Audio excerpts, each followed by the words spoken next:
Society says you're too old to start over, that starting over means failure. That's what I thought when I started over. But actually, starting over is much easier than you think and much more necessary than you think. I should know. I started over at age 41. I had no job lined up, no idea what I wanted to do, moved to a new city where I knew nobody, and I had just 2 suitcases to my name. Prior to that, I was an award-winning chef for 27 years. Lived and worked in 7 countries and some of the most prestigious establishments around the world. And I mean, I had everything I wanted on paper. I had everything according to society's definition of success. I was at the top of my mountain, but something felt off. And it was like a little bit of me was dying every day in that career. So if you feel like I check all the boxes, but I feel emptier than the toilet paper aisle during COVID, this is for you. First, let me debunk some myths about starting over. Myth number 1, I'm too old. Really? Tell that to Vera Wang, who left a journalism career and designed her first dress at age 40. Tell that to Julia Child, who worked at the State Department and wrote her first cookbook at age 50 and then went on to be a culinary icon.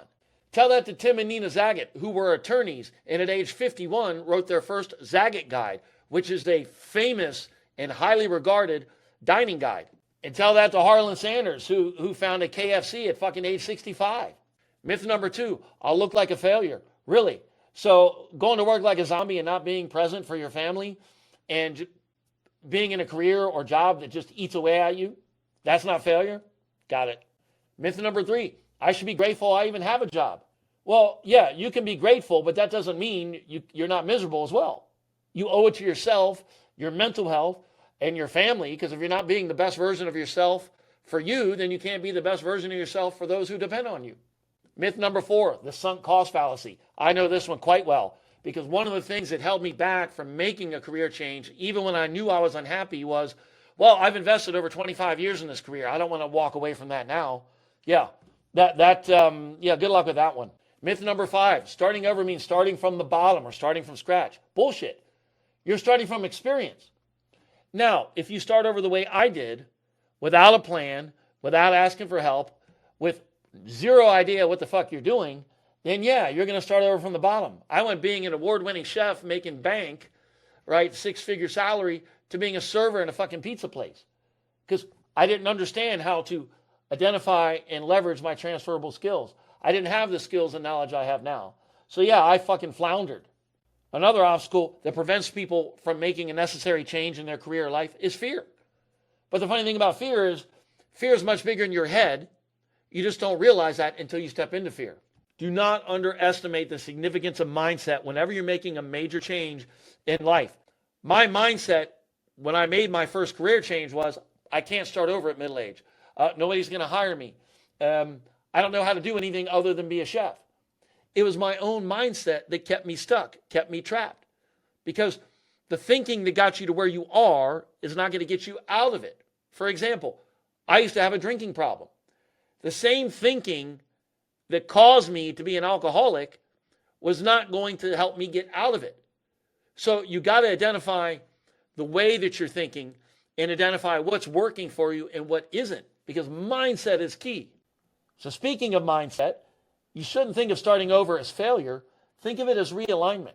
And actually, why do we even call it starting over, come to think of it? It's just your next chapter. That's it. So start by shifting your mindset about what you think about starting over and just view it as it's the next chapter. So I have an exercise for you if you're considering starting over or making some big change in your life or career that will help you. Step 1 is what I call empty the pantry. Okay, this is a former chef in me coming out. Grab a blank piece of paper and draw a line down the middle. Label one side chapter 1 and one side chapter 2. Under chapter 1, write down what you're doing now. Write down what feels off. And write down what you've been tolerating. Okay, examples would be, maybe you're just going through the motions. You wake up and don't feel excited. Or you've been unhappy with your direction for some time now. Think of that side of the pantry as the expired ingredients. Now, step 2, we're going to list the new ingredients. Write down skills you actually enjoy using. Write down the traits that make you valuable. You may want to solicit feedback from friends and colleagues who you feel are objective. Write down the things that give you energy, that excite you, even if they're not work-related. Write down the non-negotiables for your next chapter. Here are some questions you can ask yourself to help you. What makes you feel most alive? happy, energetic? What do you look forward to? What comes easily to you that others struggle with? And what kind of problems do you love solving? Now we need to connect the dots. This is step 3. Draw arrows between chapter 1 and chapter 2. Okay, what do you want to carry over and what do you need to leave behind? The beauty of this is you can visually see, because when you think of things in your mind, it's different, but when you write it down and see it on paper, it carries more weight and it resonates more. It's about keeping the best ingredients without changing the recipe and burning everything down. Step 4, you're going to finish this prompt, okay? My next chapter is about using write down your skills and traits. 2, write down what impact and result you want. In a way that feels, write down the emotion and experience you want daily. So for example, that may look like, my next chapter is about using my leadership and creative skills to build something meaningful that actually excites me when I wake up. Make sure you say it out loud because that helps you verbalize the new identity. Because part of starting over means leaving behind an identity that's no longer serving you and forming a new one. So look, stop pedaling on that broken ass bike you're on, okay? If the signs are telling you it's time for a change, well, ignoring them isn't going to fix it. I have tested this theory more than once, okay? It doesn't work. And if you're thinking, well, maybe this is just some phase I'm going through, no, it's not. And things don't fix themselves. So look, if you're ready to stop settling, just stop tolerating your life or career and ready to start building your next chapter that you actually want so you can start waking up excited again, hit the subscribe button. And if you're serious, there's a link below where you can book a call and we can chat. I appreciate you watching. And remember, you can always rewrite your recipe. Cheers.